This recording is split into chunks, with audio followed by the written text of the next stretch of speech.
जय श्री राम।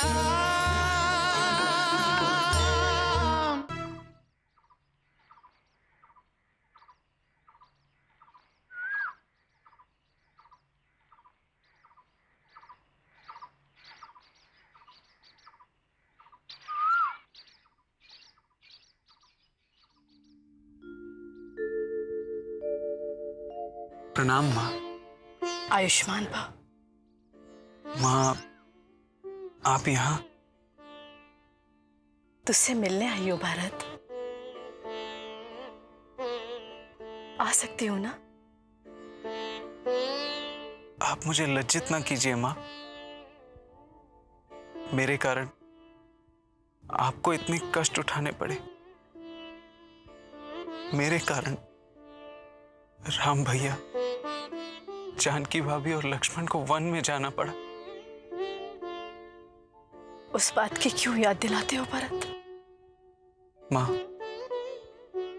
रघुकुल के दीपक हर किसी के जीवन से अंधेरे को दूर करते, परंतु मैंने तो हर किसी के जीवन को अंधेरे में धकेल दिया। रघुकुल का प्रतिनिधि हर किसी के जीवन से कष्ट को दूर करता है, और मैंने हर किसी को कष्ट दिया, मानसिक क्लेश दिया। नहीं पुत्र, तुम तो रघुकुल के वो सूर्य हो जिसने सभी के मुरझाए हुए दिलों को आशा की किरण दिखाई है। माँ, आइए ना, बैठिए। मैं केवल तुझे देखने आई हूं भरत। तुझ में और राम में कोई अंतर नहीं है।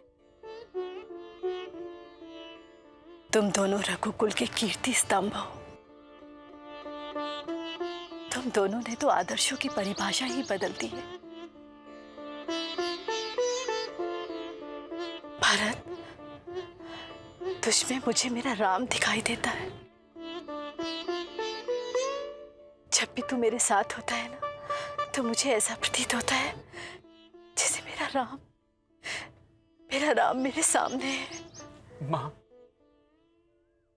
जब आप मेरे साथ होती तो मुझे ऐसा लगता है कि मैं अनाथ नहीं हूं, अपनी मां के साथ हूं।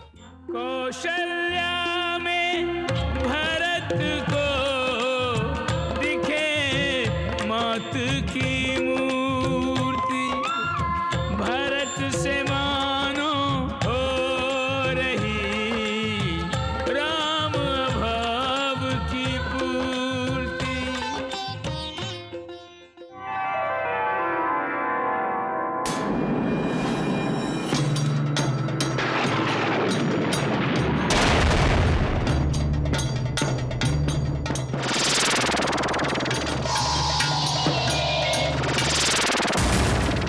अगस्त्य ऋषि माया कर रहा है। महाराज खर हमें बचाइए।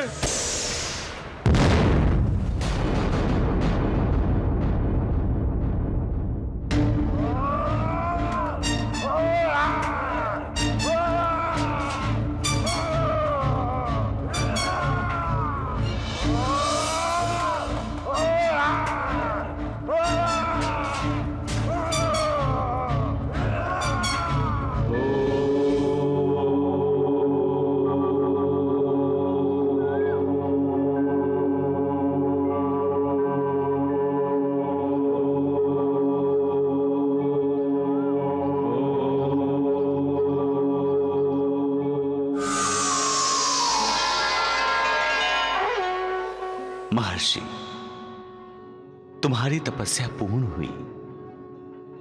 आंखें खोलो।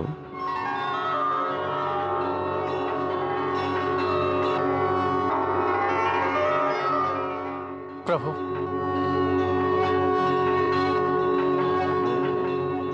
तुम्हारा कल्याण हो। तुम्हारी तपस्या से प्रसन्न होकर मैं तुम्हें वरदान देने आया हूं। मांगो, वर मांगो।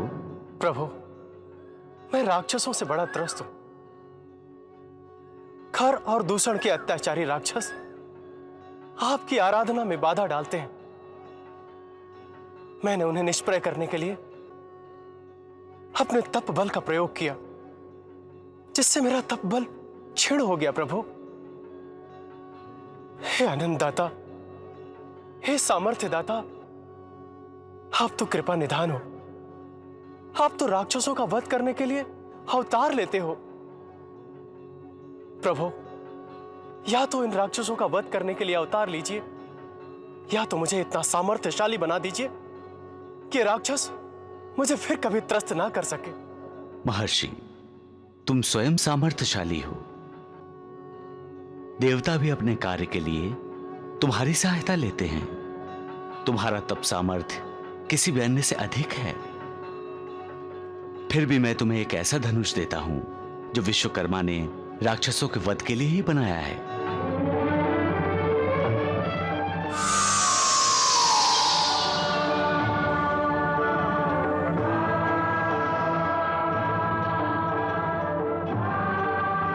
हे कृपा निधान, मैं धन्य हुआ। इस धनुष के भय से राक्षस तुम्हारे आश्रम से दूर ही रहेंगे। परंतु प्रभु, वे राक्षस आश्रम या आश्रम के आसपास आए तो इस धनुष के लिए बाण तो चाहिए ना प्रभु।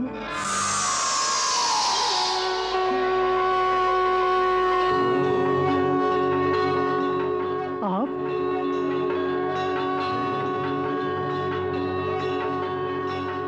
हे अगस्त्य, ये बाण अमोघ है। ये अपने लक्ष्य का भेदन करता ही करता है। मैं अनुग्रहित हुआ प्रभु।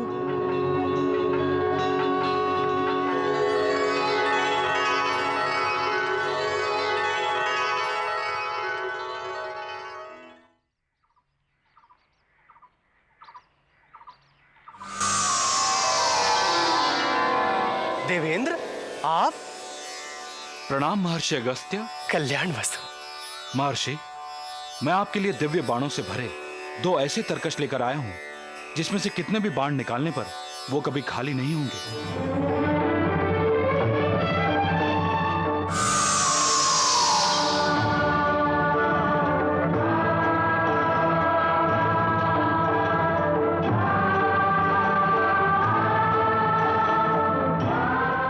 ये तेजस्वी और दिव्य बाण इसके स्वामी को अजय बनाएगा महर्षि। परंतु देवेंद्र, यह तो किसी महावीर परम पराक्रमी योद्धा को देना चाहिए। मैं तो एक तपस्वी हूं। महर्षि, दंडकारण्य के स्थान पर कोई भी राक्षस आपको यहां निवास नहीं करने देगा और ना ही आप तपस्या कर पाएंगे। राक्षसों को अपने सामर्थ्य की पहचान कराने के लिए आपको एक बार तो उनसे युद्ध करना ही पड़ेगा। देवेंद्र, तब मैं तपस्या और साधना क्यों करूं? राक्षसों का वध करके अपने तपोबल को कलंकित क्यों करूं?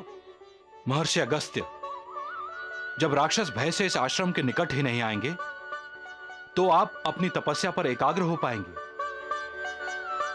आप सर्वज्ञानी हैं।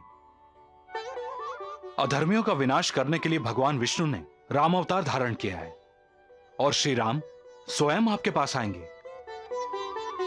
दशानन रावण जैसे परम प्रतापी राक्षस से युद्ध करते समय श्री राम को दिव्यास्त्रों की आवश्यकता होगी। तब ये दिव्य तरकश, ये दिव्य बाण और विश्वकर्मा का बनाया हुआ ये धनुष श्री राम के उपयोग में आएंगे।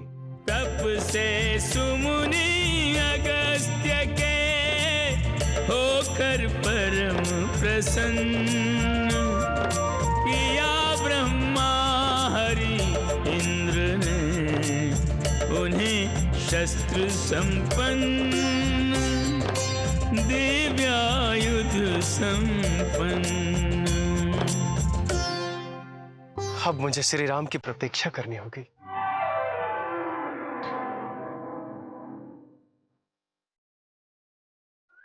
राम लखन हो गए में रह वर्ष कण में मीठे दिन सहे सियन संग सर्ष हो गए वर्ष।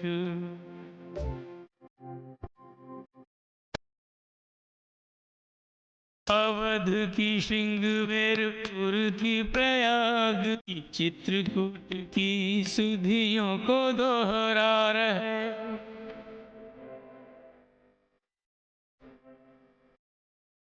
वर्षों में क्या खोया क्या पाया कहाँ, इसका गणित मन ही मन लगा रहे।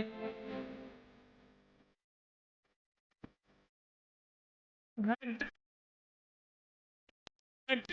हट रही मुनियों को दिए हुए वचन निभा रहे। असुर विहीन भूमि करने का मंतव्य लिए गंतव्य की ओर बढ़े जा रहे।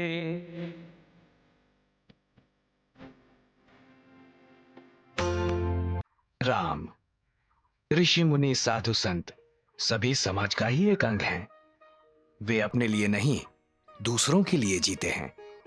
दूसरों के कष्ट निवारण के लिए स्वयं कष्ट लेते हैं, तपस्या करते हैं। साधु संतों का हृदय अज्ञान और पाप रूपी अंधकार से मुक्त होता है। उनका चरित्र सद्गुरुओं का भंडार होता है। रघुनंदन, सत्संग की महिमा अपार है। सत्संगति आनंद और कल्याण की जड़ है। सत्संग के बिना विवेक नहीं होता। सत्संग की प्राप्ति किसी भी सिद्धि की प्राप्ति के बराबर होती है। महर्षि, हम वनवास में सत्संग में ही रहना चाहते हैं। हमें ऋषिवर सुतीक्ष्ण से मिलना है। राम, सुतीक्ष्ण एक महान ऋषि हैं। महर्षि अगस्त्य के शिष्य हैं। महर्षि अगस्त्य से ही उन्होंने शिक्षा प्राप्त की है। महर्षि अगस्त्य के प्रिय शिष्यों में से एक हैं। जब उनका अध्ययन समाप्त हुआ तब महर्षि अगस्त्य ने सुतीक्ष्ण से कहा, शिष्य सुतीक्ष्ण, तुम्हारा अध्ययन काल समाप्त हुआ। तुमने यहां से जो भी शिक्षा ग्रहण की है उसका उपयोग और प्रयोग तुम समाज और देश के हित में करोगे। विद्या विनयन शोभते, इसको सदा याद रखोगे। उन्मत्त कभी मत होना, सदा विनम्र रहना। मैं आपकी इस शिक्षा को सदा याद रखूंगा गुरुदेव। दान धर्म में पुण्य कर्म है वत्स, परंतु विद्यादान में बहुत बड़ा पुण्य है। बांटो, जी भर के बांटो। विद्या संपत्ति समाप्त नहीं होती। और कभी मन विचलित हो जाए ना तो एकाग्रचित होकर प्रभु में लीन हो जाना, ईश्वर का ध्यान करना। मेरा आशीर्वाद सदा तुम्हारे साथ है। वत्स, अब तुम जा सकते हो। गुरुदेव, आपकी गुरु दक्षिणा? वत्स, गुरु दक्षिणा तो तुमने अपने अध्ययन काल में ही मुझे दे दी है। तुमने जिस भक्त से हमारी सेवा की है, हम उस सेवा को गुरु दक्षिणा के रूप में स्वीकार करते हैं। तुम्हें विशेष गुरु दक्षिणा देने की कोई आवश्यकता नहीं है। क्या आप मुझ पर रुष्ट हैं गुरुदेव? नहीं नहीं वत्स। क्रोधित हैं? नहीं नहीं वत्स। तो फिर आप मुझसे गुरुदक्षिणा क्यों नहीं मांग रहे गुरुदेव? गुरुदक्षिणा दिए बिना शिष्य को अध्ययन का फल कभी नहीं मिलता। कृपया आप गुरुदक्षिणा मांगे गुरुदेव। मैं तुम्हारी सदीक्षा का आदर करता हूं वत्स। यदि तुम मुझे कुछ देना ही चाहते हो तो सच्चिदानंद परमात्मा के सगुण रूप के दर्शन करा दो। मैं समझूंगा मुझे मेरी गुरुदक्षिणा मिल गई। मैं धन्य हुआ गुरुदेव, मुझे आशीर्वाद दीजिए।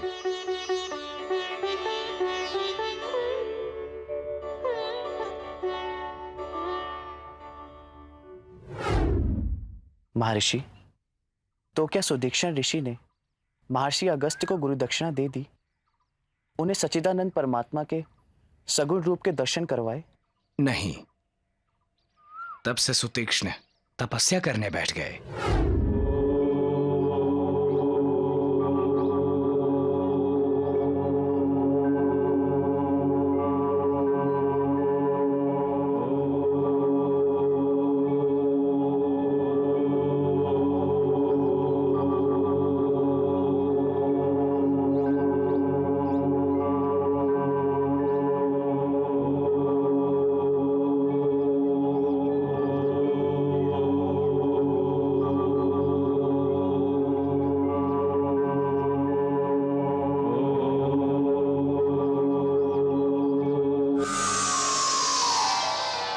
आंखें खोलो वत्स।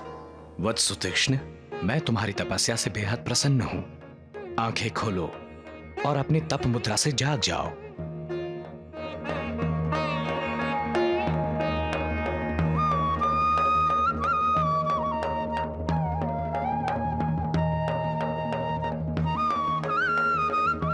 आपके दर्शन से मैं अनुग्रहित हुआ ब्रह्मदेव। तुमने किस कारणवश तपस्या की वत्स?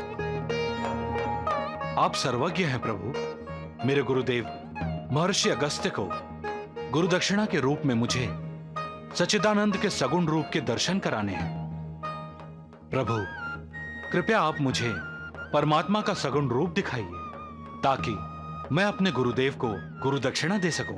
अभी गुरु दक्षिणा देने का समय नहीं आया। जब दशरथी राम अपनी पत्नी सीता और भाई लक्ष्मण के साथ अयोध्या छोड़कर जंगल में निवास करने आएंगे, तब तुम्हें परमात्मा के सगुण रूप का साक्षात्कार होगा और तुम अपने गुरुदेव को गुरु दक्षिणा दे सकोगे। मैं दशरथी राम की प्रतीक्षा करूंगा पितामह। तुम्हारा कल्याण हो। राम, तुम वन में आए, ये हम ऋषियों का सौभाग्य है। सुतीक्ष्ण ऋषि तुम्हारी ही प्रतीक्षा कर रहे हैं। जाकर उनसे मिलो ताकि वो महर्षि अगस्त्य को अपनी गुरु दक्षिणा दे सके।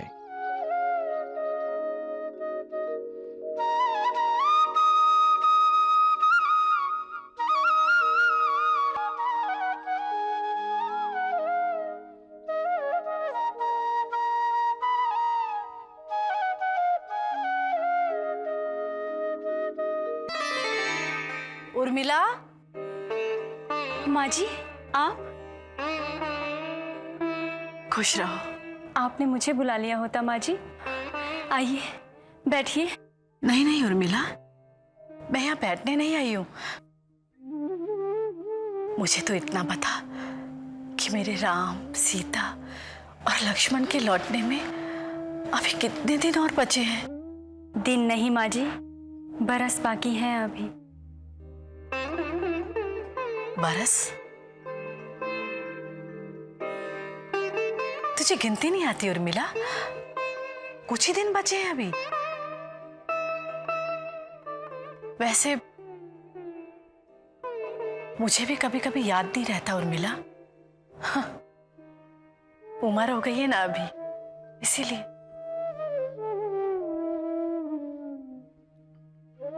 कभी कभी तो मैं बिल्कुल ही भूल जाती हूँ। देखो अब फिर भूल गई।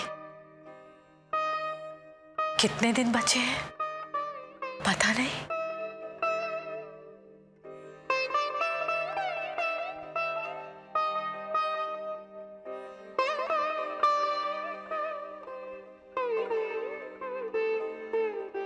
मैंने तो हर पल गिना है माँ जी, केवल दिन और बरस नहीं।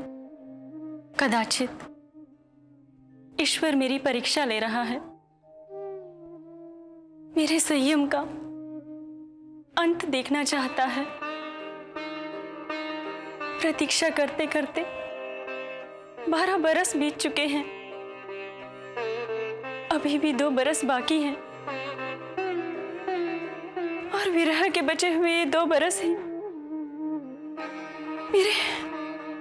मेरे प्राणों को व्याकुल कर रहे हैं।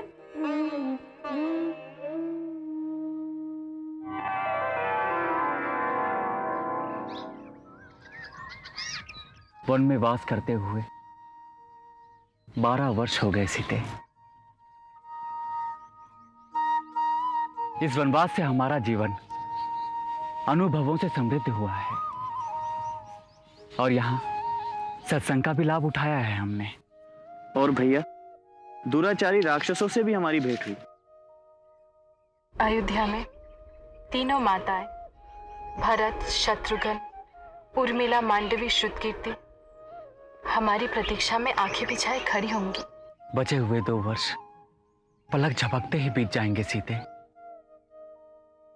और फिर हम अपनी अयोध्या लौट जाएंगे सीते। जय श्री राम।